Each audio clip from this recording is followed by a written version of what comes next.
We,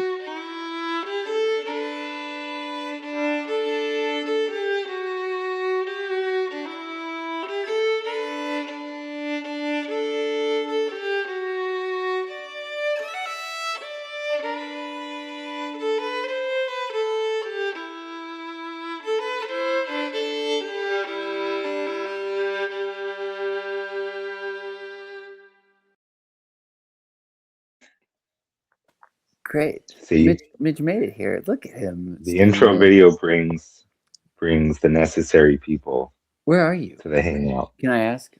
Yeah, I'm just showing somebody's house. They're trying to rent. He can't comment on his location. This Just operative his is in an house. undisclosed You just- location. How long have you been awake? Me? We're Since discussing how long. Yeah. Can't comment on that question. Okay. All right. He has to All keep right. his identity safe. Okay. So who wants to start? Should I start? I'll start. But before we Okay. start, is this the first stream of the year? and the last. The last before AI takes over? Before AI just figures out the algorithm to Jason and it's just like, what is blue? Why aren't planets cubes? And it's like more Jason than Jason, and then just like Mitch and I are talking to that AI every day instead of Jason. And Jason like forgives the AI because that's his philosophy, but we just ignore him. And then but then it's like it's going great until like the AI like cracks the code to me. What? And it's just like in some sense, on some level, and then it's just like Mitch talking to the AI version of Jason and me instead of the real us. Mitch would be the last to go. Paint a He would bleach. be the last to go. He would be the last to go. He's the hardest to. He's the most intrepid and unpredictable. But I'm glad you had that cancellation, and you're able to make it now. Yeah, just I don't know what it was. It just coincided with the news that Cal was going to be on. I don't know. yeah, he doesn't. Yeah. What do you got? What are we doing exactly? I don't. We can kind of do whatever, but I thought we were I going. thought it was Gospel of John. Yeah, is what I thought. That's what I put. But it can be whatever. Yeah. Last time was Zechariah, and it was awesome. I'm still in Zechariah. Yeah, that was. Okay. Well, he left as soon as we started talking about the Bible. Oh, he's back. No, he's back. Glowing. He's back, and his pompadour is pumped. Yep. All right. So, do you want to start, or do you want me to start? What are we reading? King James? New King James? Oh, I know what I will get. I have a great idea. Hold on. Oh no.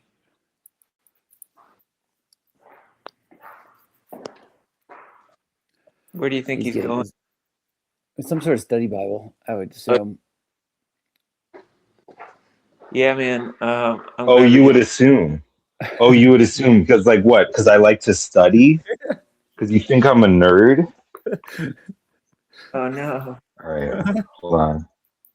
I'm getting out my not study Bible, my cool guy Bible. All right. Yeah, I got it. I'm ready to go. I had my coffee. Got my Bible.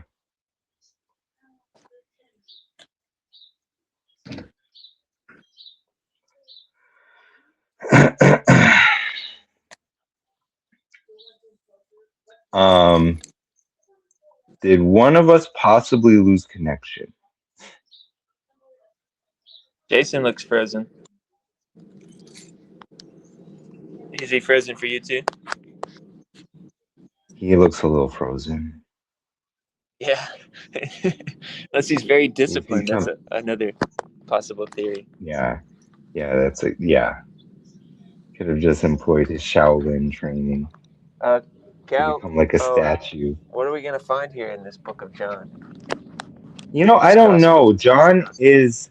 I read Zechariah over and over, Uh-oh, I and I can't hear read you. John over and over. Oh, really? Can you hear me now? Not sure if it's me or you, but I Hmm. can't hear you at Hold all. on. Okay, wait. Jason's Wi-Fi died. Hold on. Let me try this.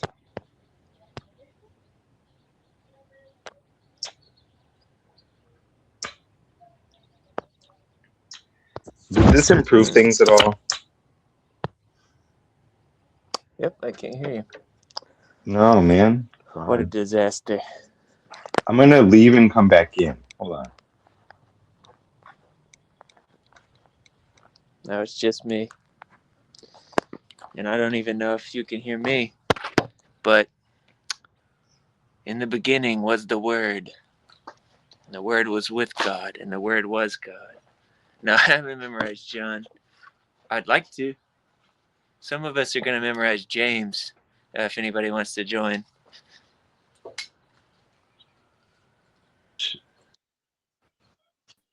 What is All right, very happening? good. Oh, whoa. Everybody's What? back. Rapture What? canceled. Did it get canceled? I don't know what happened. Postponed. Yeah, I was saying that it used to be that I would read John over and over. I haven't read Gospel of John in a while, but for a while I was only reading Zechariah and John. Now currently I've just been reading.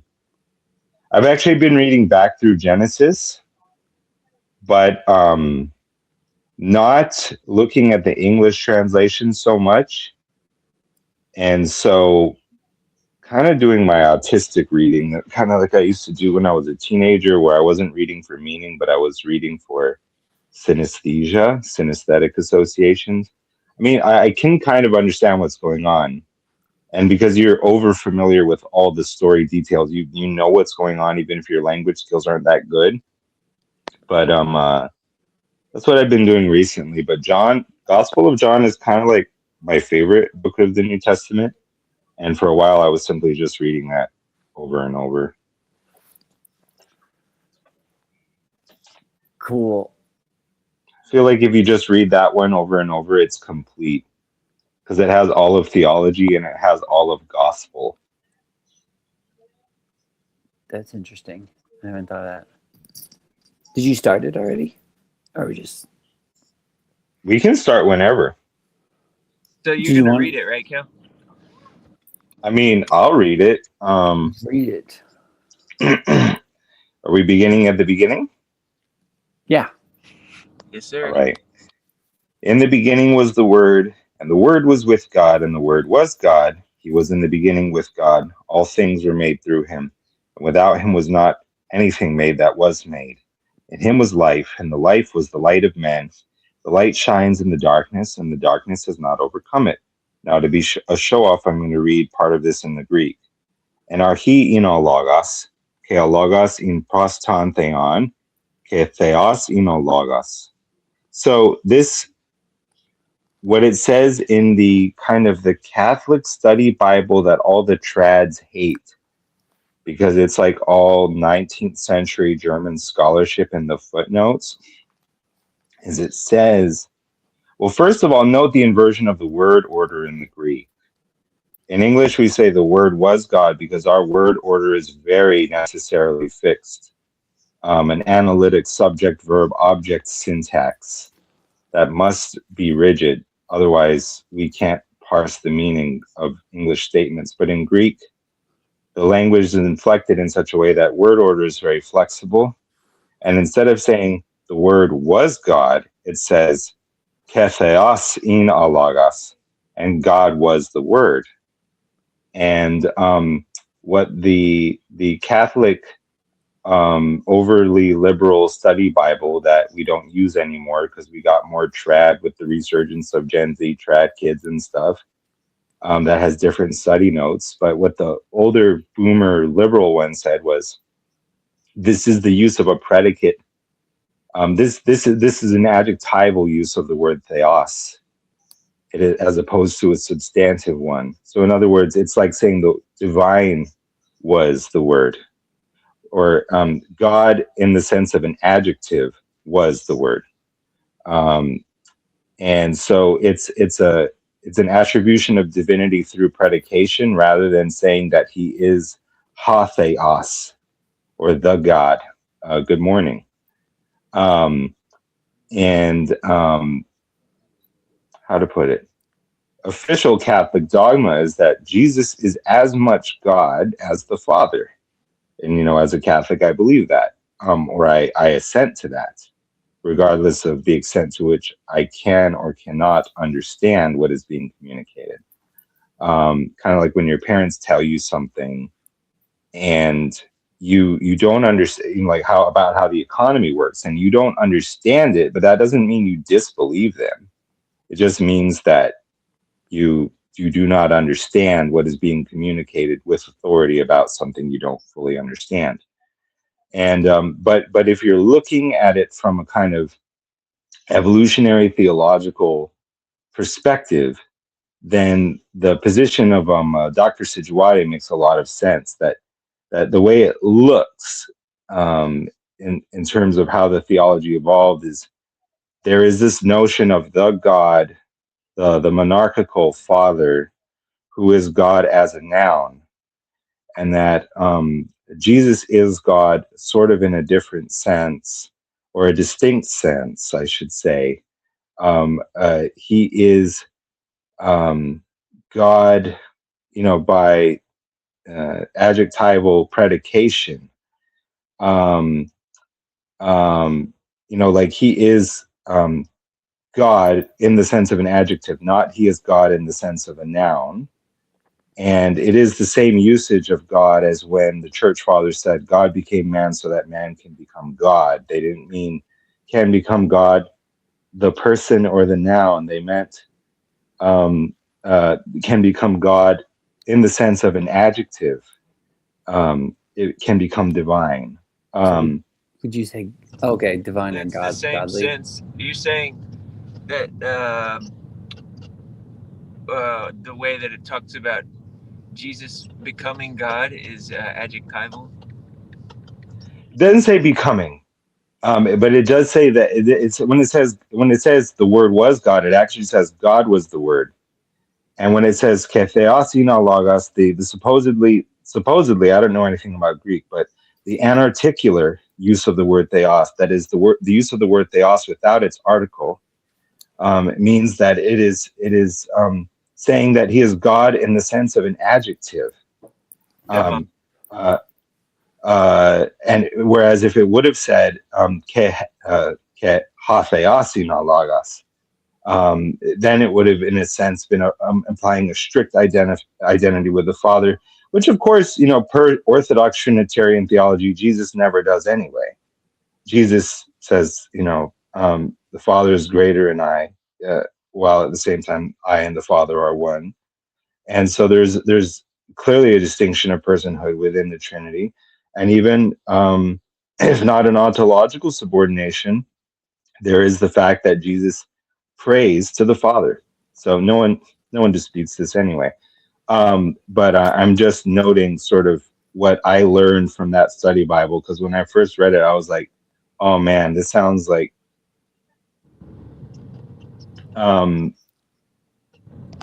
sounds very kind of like Sam Tiedemann, but the thing is correct.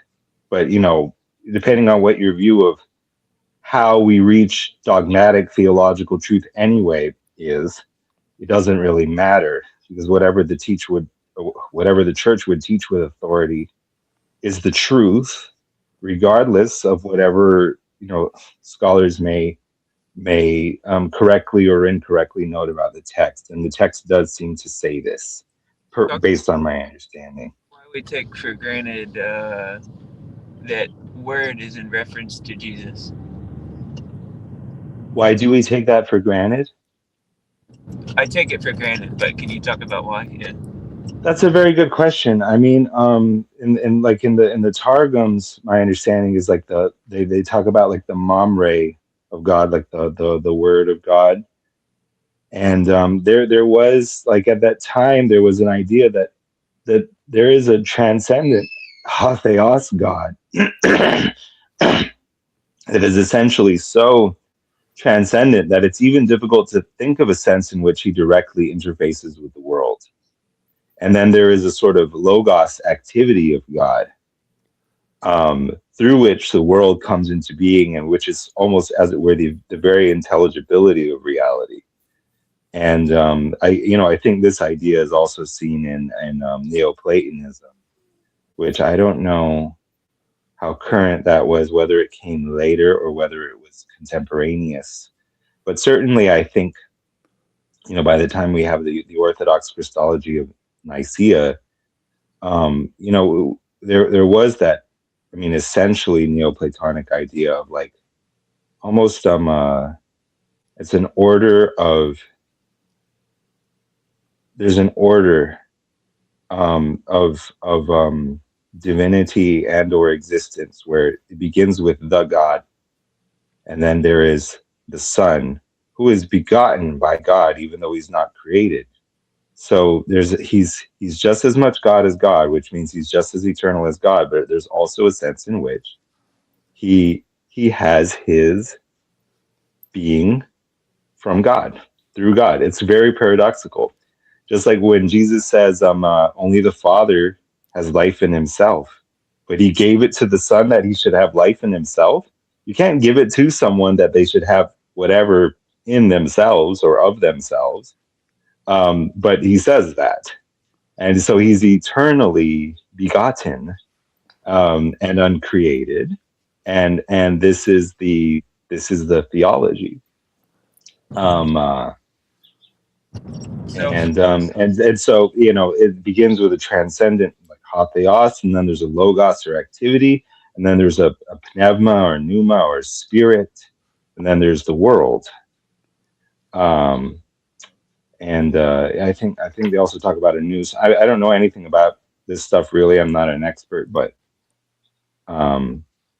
this stuff is kind of, yeah.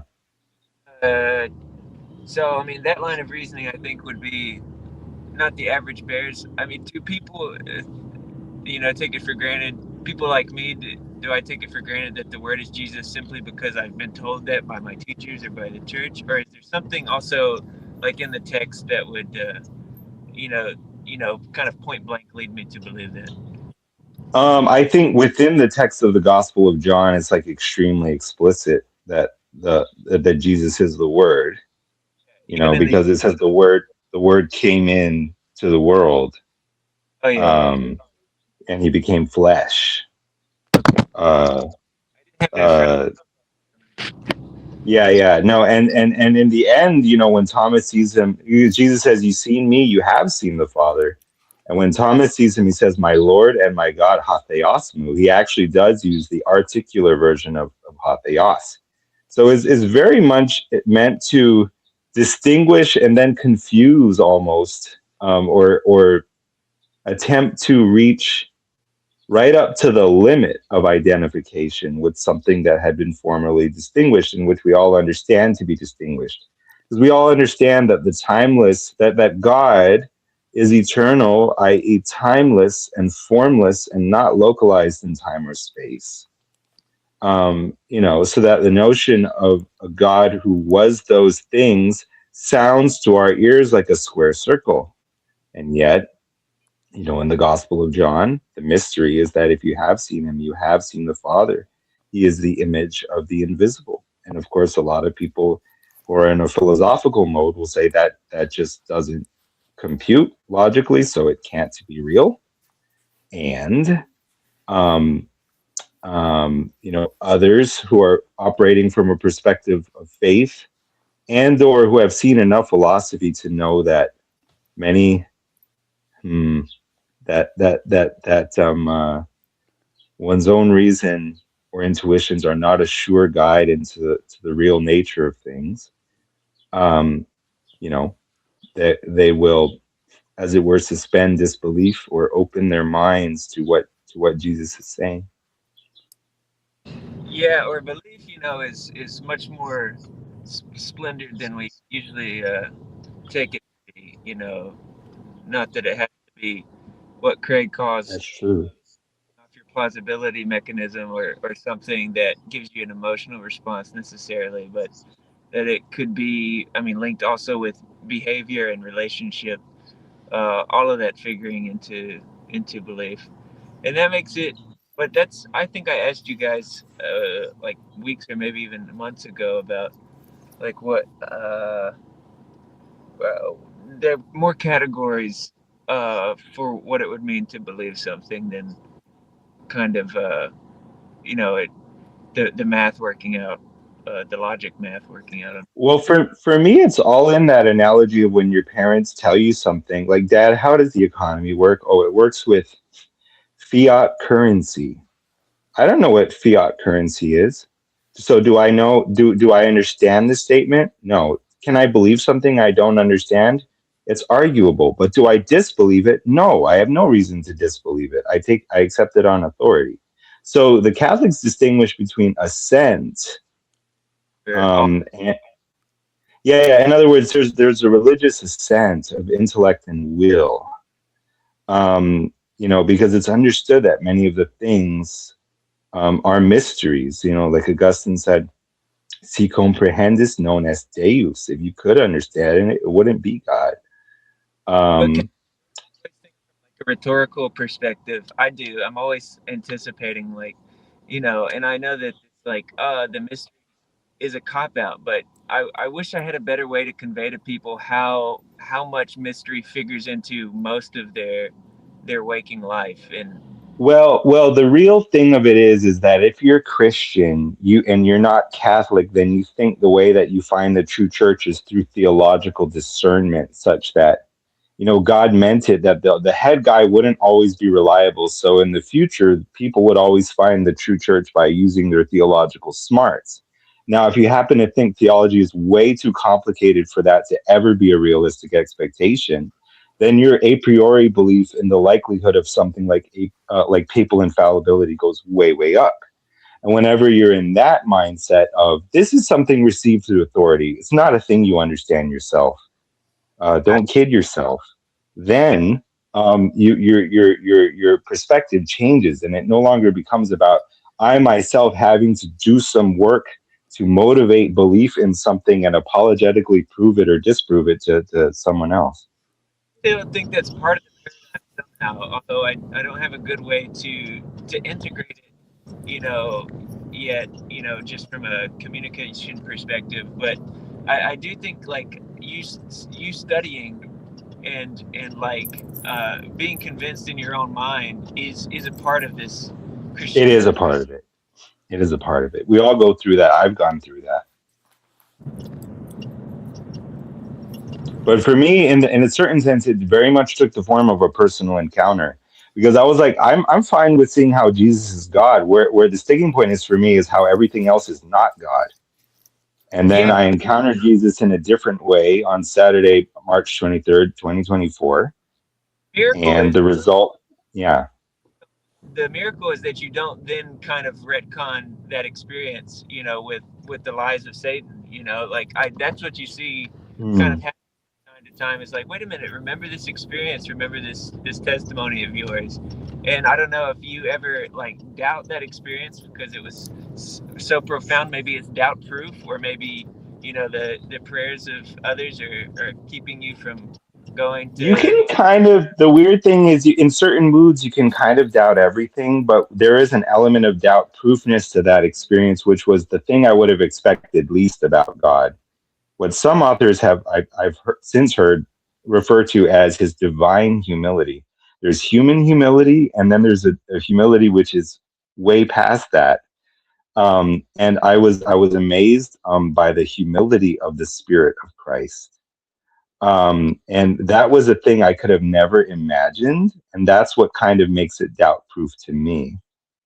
Yeah, I like what you said too, though. Like, there's a kind of space you could get in where everything can, you know, be painted in doubt. But there's It like an will old, beat you down, dude. I mean, like spiritual warfare will break you. It will, or bring you to the point of being broken. If the spirit wants to bear you up, like Jesus himself was praying in such agony, in Gethsemane that he needed an angel to come and sustain him. I wish everybody got you experience the way I got to hear about it, and I don't know to what degree ever share that at this level, but I mean your experience traveling to see Jason and all of that, like the when we call and you kind of just got into the details of that, I like it was kind of harrowing, but at the same time I was really I felt very uh kindred to you in that, and it kind of encouraged me in a weird way. Well, what I learned from that experience was previous to that, I had a lot of feeling of like you're not doing enough for God. You don't pray enough, or you don't pray with real feeling, therefore you're not a real Christian. And Jesus is kind of sternly disapproving of me when I'm playing video games instead of praying to him and stuff like that. And if you don't have enough faith to go on a plane, then boy, you don't even believe, do you? And I had all that going on, and that was a huge part of my religiosity. And I thought a large measure of it was coming from God. I went through that God thing. I went through that thing. God miraculously delivered me from nothing. He let me feel all of what I most feared to experience. And in the end, what God incinerated was the idea that that was ever God's voice. I came to see that it was only mine / the devil's, that he himself had only ever been speaking in a different voice. But I still almost disbelieve that it's his voice, because it's like it's too easy. I cannot believe that he loves me like that. And it also seems far, far, far too good to be true. That remains my sort of last sticking point with this whole thing. It's like the greatest obstacle to felt belief is just the fact that it seems far, far, far too good to be true.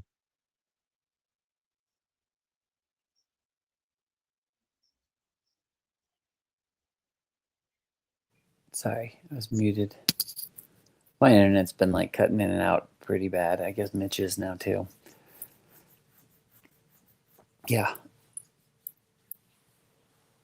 I liked hearing your story when you shared it. That was intense. So what were you saying about you said you had trouble seeing, you said, I understand how this is God, but I don't understand how everything else is not God as well. Yeah, what was the change in that for you? I encountered the spirit of Jesus on Saturday, March 23rd, 2024, in a different way. I was reading Hebrew without understanding it, as is my custom. And I thought, if God, and I was spinning it in the background because I have two brains. I have the brain that consciously works on stuff, which is really kind of dumb. And I have the brain that subconsciously works on stuff, which is also kind of dumb, but which is really creative. And I've learned enough to just outsource everything to the back part of my brain, because the frontal part is kind of good for nothing. So I do a thing where I'm thinking without thinking. I'm what Tolstoy would have called like contemplating, where the peasant looks like he's thinking, but he's just contemplating. There's no actual thought going on. Yeah. And so I'm reading Hebrew without understanding it, and on the back burner, my gears are spinning. And then I have a thought, which is, if God is really real, you can just ask him.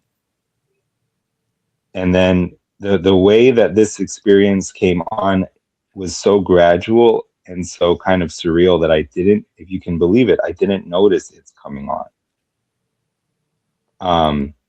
Am I still here? Am I still audible, by the way? Yeah. And so it was kind of like a frog getting boiled in water, but the atmosphere changed. And I just came to understand, if he's real, you can just ask him. You don't have to spin your gears. So I started asking him my philosophical questions. And I began to be encountered by his spirit. And I saw that his spirit is, I think what the Eastern Orthodox, they call him the philanthropos. He's the lover of men's souls. He showed me another thing that was unexpected, which was that he showed me that when he looks at one of us, when he looks at me, the feeling that it is most like you don't have to believe this because it can be a stumbling block, but it's most near, it's not erotic, but it's most near to the erotic in the sense of when you look at someone who's so beautiful that it hurts and your breath leaves you. So I saw the passibility and the vulnerability that is in his love. And I saw that his spirit was something like the infinite distillate of whatever humility is. Whatever in you in a conversation does not seek to be above the other, but to be real and to hide nothing and to emphasize your similarity with the other. He was that to the incommunicable nth. And I was very surprised by that. His presence was very soft. I could have almost mistaken him for me, but I knew he was not. Like it says, God is both the reflection of one's true self, but also the intimate stranger. And he came and he convicted me of what Yosef had been telling me about Emmanuel Levinas, that the infinite nature of the obligation to the other comes not from their similarity to oneself, but precisely from their infinite difference. Essentially, what it was that, what this experience was that the philosopher works through a mode of, it must be, in order for it to be real, it must be intelligible. But because I am who I am and I don't escape my perspective ever, definitionally, at least from the lens of logic, there's a certain way that where that statement means in order for it to be real, it must be intelligible to me. And in the limit, that is solipsism. And there is a point where morality and ontology intersect. And it is that point when you can't internalize it. You can't really believe it or understand it. But there is a reality beyond you, and the other is really different from you. I don't know how to explain this. I'm fine with it being as simple as I am the only person on this planet who is too dumb to comprehend that solipsism is not the case. But there is a point of selfishness, a degree of selfishness, an absolute unwillingness or incapacity, or in the end, what is the difference, to imagine the utter and complete independent reality of the other, such that if I do something, it has consequences for another, which are by their nature grave and consequential to the degree that that other exists, which is infinite, infinitely.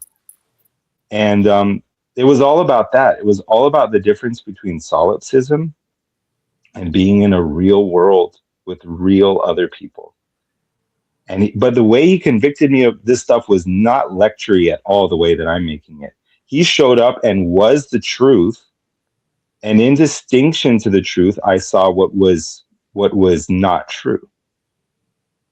And, in particular, the idea of the ultimate reality being one thing, I saw that I had implicitly, verbally, I would have never conceded this. Because I would say, of course, it's a unity beyond space and time, but I had implicitly conceived it in spatial temporal terms that are more appropriate to an object. One in the sense of, like you and I stuck together. And he didn't tell me what it was. All he did was show me was that, to know a limit as a limit is already to be beyond the limit. If I could understand that I was doing that with the ultimate, with my conception of the ultimate reality, then that's not what it could be. But there was no, if you can believe it, like no judgment. He was just there as that infinite, like that infinitely tiny focal point. He was the horizon line of truth, and you just saw what was true and what was not true. What was not true is solipsism, ontological or moral. But in the end, what's the difference? And what is true is that the other exists.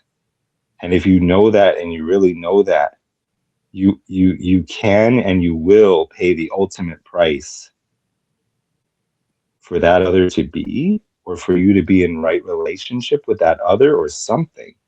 And he is also that. And so, in other words, just to live the reality of not solipsism is necessarily to place all your eggs in the basket of Yeshua. He's the only one that knows that business, and he's the only one. You know, he is the image of the invisible God. He is, um, yeah, he is the end of all philosophy, and he is the one in whom all the fullness of divinity indwells bodily. Whatever that logic, logically nonsensical phrase can mean, image of the invisible. You know, all the fullness of the infinite indwells bodily. But in the sense of showing forth perfectly the Father and showing what that means, which is infinite forgiveness and infinite willingness to, you know, sacrifice oneself agapically. Anyway, that's the best I can describe it. Yeah. So He's a real person. He's different than you and I. He's real, and he knows his business, and he's the only one who sees people for who they really are. But is there's there no harshness in him, none. is there a way to be that yourself? Is that what you If kind of if saw? if there is, then you can only be if you go up and die with him. Gotcha. Because I guess what still goes through my head, especially with a lot of John's writings, I feel like I often gain more clarity around them when I take the audacity to read them about myself. And then I feel like, oh, this actually makes more sense to me now. But then it's kind of placing yourself in that position of being God. Like if you were just to read that first part that you just read, in the beginning was the Word, and the Word was with God, and the Word was God. He was in the beginning with God. Like you could read that about yourself. I don't necessarily think it's untrue to read it about yourself, but it does kind of sound like solipsism. So no, but there's a theosis thing here that's very, very delicate and hard to understand, which is that only the Father has life in himself, yet he gave it to the Son that the Son should have life in himself. Already logically, that doesn't compute. Can you guys still hear me? Am I still here? Yeah, I could Um, okay, so the Catholics venerate a saint named Maria Goretti, who was an 11-year-old girl who was stabbed to death by a man who tried to rape her, and when she resisted, he stabbed her 11 times. And or she was 12 or something like that. And as she lay dying on her deathbed, she was incredibly thirsty because she was exsanguinating. She was bleeding out. But she couldn't drink because if she would have drunk water, it would have caused sepsis. It would have caused, you know, the impurities to go into her blood and her organs and so on. And so the priest said, I know you're thirsting and you can't do anything about this, but there is actually something you can do, which is you can offer this up. You can forgive your killer and you can offer this up. In some way, somehow, I don't know. This is behind a screen of like infinite opacity. She offers it up and she forgives her killer. And see, the way I understand this is that was an act of faith in Jesus. It was equal to voluntarily climbing up on the cross with him. And because she had that level of faith in him, he gave it to her to see her killer the way that he sees him, which is also what the scripture means when it says a man found a treasure beyond all uh, price in a field, and he sold everything he had to obtain it. And what the scripture means when it says that for the joy that was set before him, he went to the cross. He didn't go out of fear or under duress, but for the joy that was set before him. For Jesus, the joy that was set before him was the vision of the man who killed Maria Goretti, as the Father sees him, as the Father saw him when the Father created him or thought him into being, or first thought of him, and then the Son executed or created him through his logos activity. It was the vision of what the Father saw when he first conceived this man. That was the joy that was set before Jesus, for which he went to the cross willingly. No one takes my life from me; I lay it down. I have authority to lay it down and pick it up again. And he gave it to her to see him the way that he sees him. And if you see him the way that he sees him, you will die for him. And that's why it says one died for all, therefore all died. So he gave it to her, and that when he did do that, only the Father has life in himself, but he gave it to the Holy One, his Son, that he should also have life in himself. And then Jesus gave it, I would say, and I am an amateur theologian who cannot be understood or trusted, but I would say it is as if he gave it to Maria Goretti that she has life in herself. When he gave it to her to see the man, her killer, the way that the Holy One sees her. And she appeared to him in his jail cell. He was completely unrepentant. She appeared to him and she handed down the judgment of the Holy One, because it says his martyrs are his judges. The ones that are martyred for him become his judges. Why? Because they love mercy like he does, so he makes them into judges. She came into his jail cell and she handed down his judgment, which was 11 white lilies, equal to the number of times that he had stabbed her. And then he knew the measure of her unconditional forgiveness. And at that point, he completely changed, and the rest of his life was dedicated to Christ. But, we love because he first loved us. While we were yet sinners, he died for us. And you wanna follow the Holy One. This is the kind of game that he plays. He knows the weight of everything. He's a Jew. He's always asking the weight of everything. He always asks me, "Oh yeah, this is good. It is good. I agree. What is it worth? What would you pay for it?" And this is the kind of thing that, there's a story. It's a Jewish story.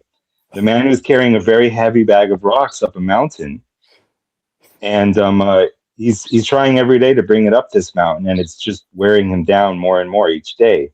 One day, he finally drops the sack by accident in his fatigue, and it spills. The contents spill out, and they're diamonds. And when he sees that, he gathers them back up in the sack, and he picks it up, and the sack is light. My yoke is easy, my burden light. For the joy that was set before him, he went to the cross. You know that when it says that his burden is light, it means the cross, because the cross is his burden. Mm-hmm. But this is a mystery. To comprehend it, you must see as the Father sees. Only the Son can see as the Father sees, but the Son can give it to you to see as the Father sees. But the price is that if you would follow him, you must pick up your cross and follow him. Yeah, I feel like I always get stuck in this paradox. And it's like that movie of the Green Knight, where at the end, he shows up before the Green Knight and he says, "Is this really all there is?" And the Green Knight looks at him and says, "What else ought there be?"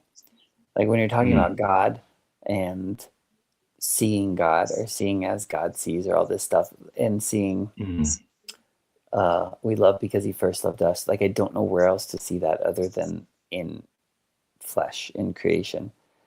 So like, I guess the question I would still have, if I'm kind of playing a little bit of devil's advocate here, is like, is also like, why do we feel compelled to worship Christ other than Maria Goretti? Because it's like, is it like, what's the difference at that point? Like, if she climbed up on the cross with Christ, it's like, I guess the difference would be that he did it first, but then the other difference is that God, I don't know, in the way yeah, I'm listening. I'm sorry. Go ahead. No, round it out. The other thing that I was thinking too is like, even thinking about how Christ actually being a physical human being and being in the world, how he approached other people. Like, did he see them as God, or did he see them as, I mean, God's creation for sure, but like, how else do you see God in the world other than in that other you're talking about earlier? So C.S. Lewis said that if you could see yourself the way that you would become in heaven as a glorified being, you would be tempted to worship yourself as a god. Jesus said, "What if you were to see the glory that I had with the Father before the world began? What if you were to see, Uh-huh. angels ascending and descending upon the Son of Man? It would blow your tiny mind." Um, but it's almost like we misconceive the nature of glory because we think the power of God is according to power, and when we see it that way, we judge ourselves. We judge ourselves with the rule that we conceive divinity to be, and then it's like you're destroyed. And Jesus said, "That's why I'm going to go. I'm going to go to the far place, and you will try to follow me, and you will not find me because you will die in your sins, because you're not yet willing. Your heart's not yet made like mine and willing to be be perfected by what the Father would have you suffer." Because Jesus was always willing. Because he said, I would that this cup would pass from me, nevertheless, not my will, but yours be done." Uh, He was willing in that sense. And we're not, to the extent that we're selfish and small and fearful and wanting to grasp and control and just not knowing what it is that lies on the other side of us. We're locked into to a solipsism. But yeah, and so and as far as how is Jesus different than Maria Goretti? When I went on Colorado, went to Colorado, I just came to understand that it was fallen angels, and they were insanely powerful. I was really amazed at how much power they have. Um, and they're loud in your head, right? But God sort of God isn't really talking while all these demons are talking. He sort of maintains a kind of truthful silence. And but he's at the end of the day, whatever their power is, only Jesus is the one who is actually wielding the power of existence, and how he has it in him to wield that power, what it is that makes him different, is inconceivable to us. But it does say that he had equality with God, but he didn't consider it to be something to be grasped, but rather he emptied himself. All the rest of us are considering it as something to be grasped. But God is being as such, and he's unlimited being, which in a certain sense we conceive being as the both X and not X, and hence as inherently unlimited. And so, there's no other kind of being than unlimited being. And I am this paradoxical limited being, or this non-being being. What is the being of non-being? How does anything exist independently of this Holy One? I have no idea. It's like the interplay of light on water. It's like pinpointing the exact moment at which change has occurred. It's like dividing by zero. It's like finding the beginning and end of the next now, or it's there. It is all a mystery. It is all a mystery. But what I know is that he is the one who is, and I am the one who is not. I don't got it going on like that, but he does, because he's beautiful. Because every beautiful and true and good thing I seen, it was all because it participated in him. In other words, I've lived long enough at this point to be certain, to at least my present satisfaction, that nothing is really of enduring beauty except the kind of thing that happens when an apartment is on fire and the cops are there, but they're too afraid to go in because the fire is heating up. And this house painter dude sees it, and the flames belch out of the window, but when they die down, he climbs in and he gets the one kid, and then he climbs back in, risking his life more and more each time, and gets the second kid. And then he climbs back in a third time and gets the third kid. And this kind of, how to put it, you want to talk about beauty, there's different kinds of beauty, but the highest kind of beauty is the beauty that is in something like this. And the nature of Jesus, the Holy One, is such that all of these things are reflections of him. He is their origin and their source. Um, these things come from somewhere or from someone, and and these things are the only things that have real beauty to command awe and real power to command awe, because like George MacDonald said, mere lonely power has no power to create, but love is the power of power. These are the only things that really have the power to command awe, and even I would say the sense of holiness. I don't think that really goes to just power as such. But that's too often the way God is like conceived in kind of conventional religiosity. But the holiness of the Holy One lies in his the very fact of his willingness to empty himself and no longer grasp equality with divinity. You know, there was a moment when, in order for anything to be, you know, we love because he first loved us. He had to stand in the gap. Whom shall we send, and who will go for us? He had to stand in the crux and the center of the world and be the at-one-ment that holds everything together. He did that for you as much. He did that as much for you as if you were the only person who ever existed. And in order for you to exist, it is like in some way a necessary precondition that someone must have been willing to do this. He is that one. In my religion, when I grew up, where they talked about how if you have a candle that lights other candles, the flame is the same, but there is one that lit the others. You could use that perhaps. Achintya beta, beta, inconceivable difference and non-difference, they would talk about. Look, I don't have much use for those things anymore. They're images. As far as I'm concerned, it's as simple as an experiential reality. There is me, there appear to be others, then there's the very daring thesis that these others really do exist, and hence that your actions in regard to them really, really infinitely matter, such that everything else basically doesn't. Everything else is trifling and trivialities and games and distraction from distraction by distraction. And that if you want to play that game, there's one who knows how to play it, and he is the one who is, and I am the one who is not. John, do you have any thoughts? You've been so quiet. I'm just listening, man. Cal, you're so good at articulating your thoughts. It's something It's that Jesus I really Christ. It's not me. It's he. Oh. When you had that experience, this is something I was wondering. Is that something that retroactively you began to see more and more of the things that you learned, or did it all hit you at once? Which experience? March 23rd, 2024. Oh, what about it? Is that something, when you encounter Christ in that way, is that something that... I'm stupid. What happened at that experience was I realized I could ask him any question I want.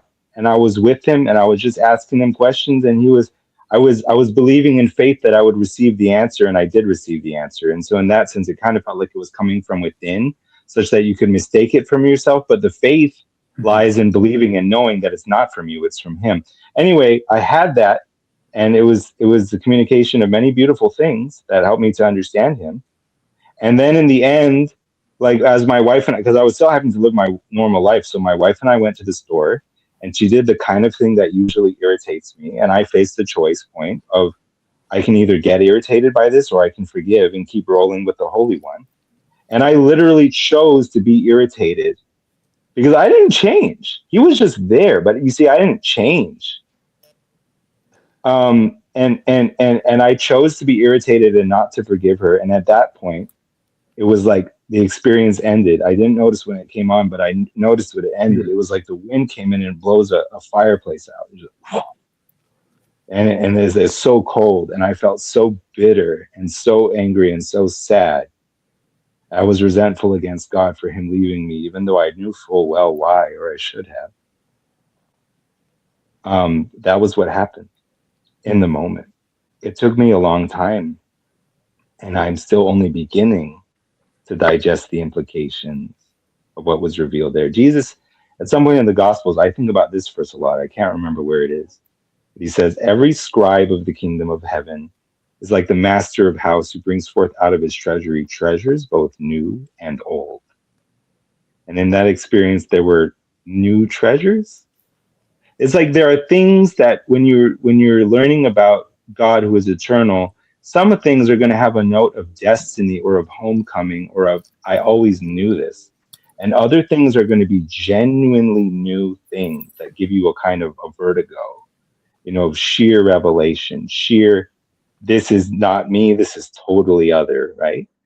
And it's going to be both things.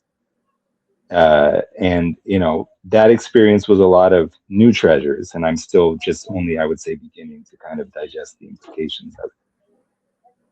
It all goes in hand, and it's not in the exceptional things. I would almost say it's more so in the ordinary things that he's most there in this still small voice. Why? As much as, or even more than the fire, or the storm, or the whirlwind, or the fire. Why do you think that is? Because like Paul says in Galatians 2:20, it's no longer I who lives, but he who lives in me. The life that I now live, I live by the faith of the Son of God who loved me and gave himself for me. You would mistake it for yourself, but he is in you. Mm-hmm. I've had this thought that if it were not for God, then you would have this in being who you are, you would face a kind of loneliness that you literally by definition can never escape, because you're alone in your head and no one else can be there with you except God, who does the impossible and in some sense is the impossible, can be there with you in it. And he is there with you in it all the time. It's a reflection of your true self and also the intimate stranger. Do not get it twisted. Do not believe that, because if you would do it the philosophical way like Chris Langan does, it's all a self-relativization, and in the limit, that is solipsism. The very thing we are, or should be, most afraid of. The hell we're trying to avoid. I don't know how to explain it better than that, except it's like it's fucking real, and it's scary when you would really weigh it out, what it means that the other really exists as infinite, independent being apart from yourself. The infinite gravity of each thing you do in relation to that person. It's all weighed out and measured over eternity, over the longest of time frames. You can't even conceive the stakes of it, but your heart was made for what is infinitely good, such that if it were not on offer, it would just die of sickness and grief. But we're very bad judges of what we want. And what I do want is what I don't do, and what I don't want is what I do. And we get addicted to things that we wish we weren't addicted to. And in some sense, that it's almost just we're finite beings encountering an infinite God or infinite goodness. But don't make me talk too much, because I don't by myself, I don't know. I'm not articulate enough to really do justice to these things. That's why I wouldn't want to talk about it too long, because I'm not articulate enough to really do justice to what it is.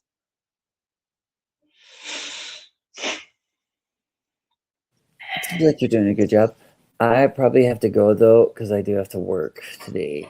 Do you want me to leave it rolling? Do you guys want to keep going? We should at least read more of Gospel of John. I unfortunately also had to head out around 11:15. Well, I tell you what, let me just read at least a little more and then we'll close it out. Okay. I like it. In him was life, and the life was the light of men. The light shines in the darkness, and the darkness has not overcome it. There was a man sent from God whose name was John. He came for testimony, to bear witness to the light, that all might believe through him. He was not the light, but came to bear witness to the light. The true light that enlightens every man was coming into the world. He was in the world, and the world was made through him, yet the world knew him not. He came to his own home, and his own people received him not. But to all who received him, who believed in his name, he gave power to become children of God, who were born not of blood, nor of the will of the flesh, nor of the will of man, but of God. And the Word became flesh and dwelt among us, full of grace and truth. We have beheld his glory, glory as of the only Son from the Father. John bore witness to him and cried, "This was he of whom I said, 'He who comes after me ranks before me, for he was before me.' And from his fullness have we all received grace upon grace." So remember in Zechariah, they see that stone and crying, "Grace, grace unto it," henla. Grace upon grace, what is it? Charitas andi charitas or something. For the law was given through Moses. Grace and truth came through Jesus Christ. No one has ever seen God. The only Son who is in the bosom of the Father, he has made him known. And this is the testimony of John when the Jews sent priests and Levites from Jerusalem to ask him, "Who are you?" He confessed, he did not deny, but confessed, "I am not the Christ." And they asked him, "What then? Are you Elijah?" He said, "I am not." "Are you the prophet?" And he answered, "No." They said to him then, "Who are you? Let us have an answer for those who sent us. What do you say about yourself?" He said, "I am the voice of one crying in the wilderness, 'Make straight the way of the Lord,' as the prophet Isaiah said." Now they had been sent from the Pharisees. They asked him, "Then why are you baptizing if you are neither the Christ nor Elijah nor the prophet?" John answered them, "I baptize with water, but among you stands one whom you do not know, even he who comes after me, the thong of whose sandal I am not worthy to untie." This took place in Bethany beyond the Jordan, where John was baptizing.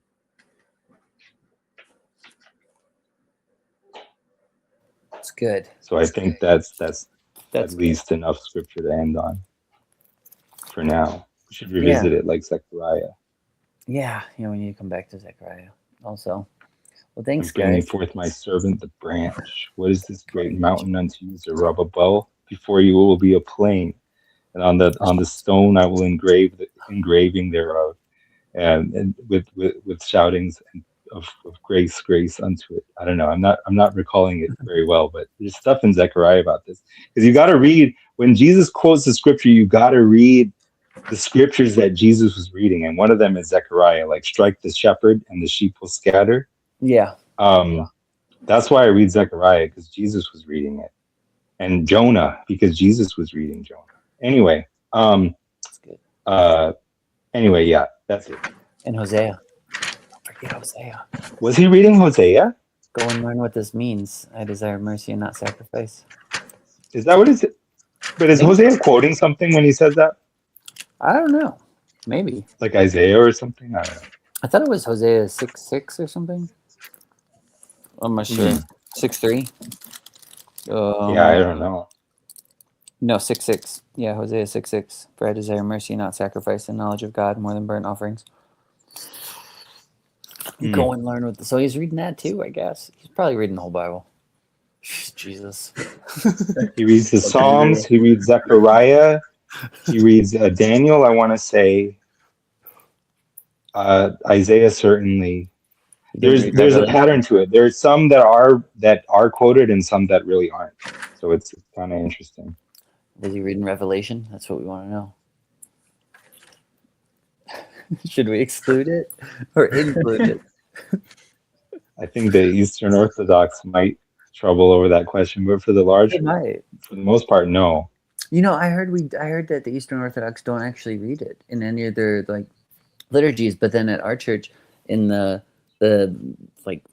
chandelier thingy over top, there's a verse from Revelation that's carved into it. Based.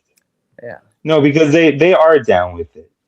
They're not really not down with it. They just don't read from it. They just don't read it. Yeah. Like Jesus. I mean, it feels ever so slightly anachronistic, but what do I know? All right, guys. I'll talk to you later. All right. Thanks for having me. Yeah. Let me know next time. Thanks, guys. All right. Yeah, I'll try to do it more often. Bye. All right, very good.